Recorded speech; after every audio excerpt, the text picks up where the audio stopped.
In Afghanistan, every combat outpost seems to have at least one dog. You could call them strays, but every dog here seems to be a stray of some kind, moving from family to family, village to village. American soldiers give them food and affection, and the dogs stick around. This is our dog, Blondie, as the Germans called her. She was a little bit mean when we first met her, so after that she chilled out with us. Many are aggressive toward Afghans, but loving with American soldiers. The pregnant dog, she has been around here, I think, ever since we got here, too. I call her Waggles. Some have had their ears cut off by previous owners, so other dogs can't grab or tear them in fights. The dogs here, I don't know how they're treated when we're not here, as far as coalition forces aren't here, but they get treated pretty well. They get pretty spoiled when we're around.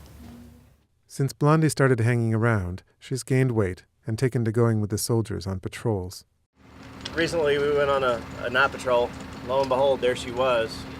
She pretty much, every time I would get up and go check on all of my guys, she would follow me around unless somebody else was already like scratching her ear or something. She would stay with them. For the most part, she was right there checking the lines with me, making sure all my guys were awake, pulling security. It's kind of cool having her out there with us. She's our little war dog. Dogs like Blondie can help with security, warning the soldiers when someone's approaching. But if they bark on night patrols, they can give away the soldiers' location. And commanders don't like them because they carry disease and leave droppings everywhere. They'll typically order them removed if they spot them. Sometimes, the dogs get themselves into trouble. Blondie ended up getting aggressive with some Afghan children and was shot by German soldiers. You know, they had to do what they had to do. A little bit upset about it, but you know, it's I guess if she's going to be biting kids, you know, there's no other way to control her than, you know, that might have, I guess it had to happen, I don't know. Around the same time, Waggles had puppies. Waggles having babies was kind of the whole circle of life thing.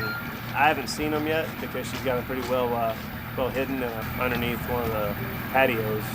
But I'm sure here in a few weeks they'll be out walking around, probably waggling right behind her.